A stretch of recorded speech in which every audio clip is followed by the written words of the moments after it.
two Italian-adjacent legends, one shared obsession with excess, and two completely different definitions of too much. This is Bugatti versus Lamborghini, era by era, and by the end you'll understand exactly why nobody has ever fully settled this argument. Bugatti didn't exist as a car company for nearly 40 years, and then it just showed back up swinging.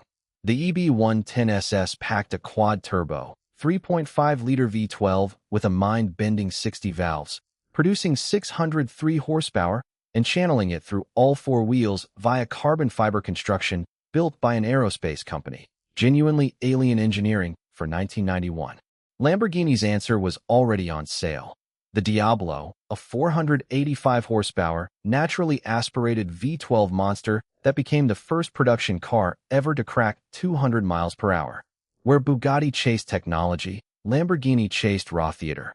Only around 139 EB110s were ever built before Bugatti collapsed again in 1995, while the Diablo soldiered on for 11 years and nearly 2,900 units. Bugatti built the smarter car. Lamborghini built the one that actually survived. This is where the gap turned into a canyon. Volkswagen's money built the Veyron's 8.0-liter quad-turbo W16, 16 cylinders, 1,001 horsepower, and a genuinely verified 253 miles per hour top speed that made it the fastest production car on Earth at roughly $1.7 million a copy. Lamborghini, meanwhile, simply turned up the volume on what it already knew. A 6.5-liter naturally aspirated V12 pushed to 632 horsepower, hitting 205 miles per hour and 60 miles per hour in a brutal 3.4 seconds. The Murcielago wasn't trying to out-engineer the Veyron.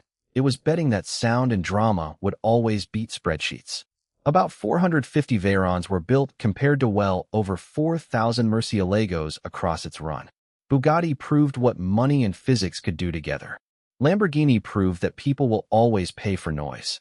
Bugatti went back for the record it already owned, cranking the W16 to 1,200 horsepower and hitting a certified 267.81 miles per hour at Volkswagen's private test track, a number so extreme it briefly stunned Bugatti's own engineers. Lamborghini didn't even try to compete on that number. Instead, for its 50th anniversary, it built the Veneno, 3 street-legal, race-inspired coupes at roughly $4 million each, selling out before a single customer had driven one. The Veneno made 750 horsepower and hit 221 miles per hour, numbers that would have been headline news 5 years earlier, but here were almost beside the point. This was about owning something nobody else could ever have. Bugatti chased the record book. Lamborghini chased the guest list. Both strategies worked. The Chiron arrived as Bugatti's next chapter, the same W16 architecture reworked to 1,500 horsepower, with a top speed electronically capped at 261 miles per hour. Restraint, for once, in the name of tire safety. Lamborghini's response wasn't about a straight line at all. The Aventador SVJ, packing 759 horsepower from a screaming naturally aspirated V12, went straight to the Nürburgring and lapped it in 6 minutes and 44.97 seconds, stealing the production car lap record outright and beating Porsche by over 2 seconds. This is the clearest split in the whole rivalry. Bugatti building the fastest possible point A to point B, Lamborghini building the car that dominates every corner in between. One measures greatness in a straight line. The other measures it in a stopwatch on 20 kilometers of German asphalt. This is the round Lamborghini simply can't show up for.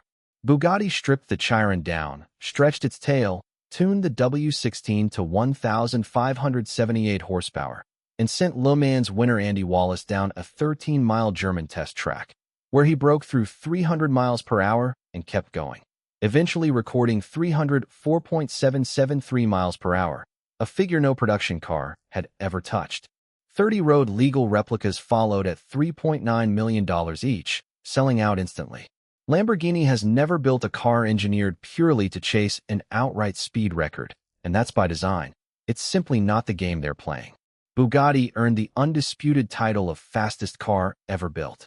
But titles like that come with an asterisk. A straight line long enough to hit 300 miles per hour barely exists outside of Germany. Both brands finally stopped pretending these cars needed license plates. The Bolide takes the W16 and, running on 110-octane race fuel, unleashes up to 1,825 horsepower in a track weapon weighing barely 1,240 kilograms. A power-to-weight ratio so extreme Bugatti simulated a 311 miles per hour top speed and a Nürburgring lap nipping at the heels of actual Le Mans prototypes. Lamborghini's Essenza SCV12 fired back with the most powerful naturally aspirated V12 the brand has ever built. 830 horsepower with zero turbos and zero compromise, limited to just 40 units built entirely by its racing division. Neither car will ever touch a public road in anger. That's the whole point, and it's the perfect final round. Bugatti chasing the absolute limit of speed, Lamborghini chasing the absolute limit of feel. Neither one is wrong. They were never actually racing the same race.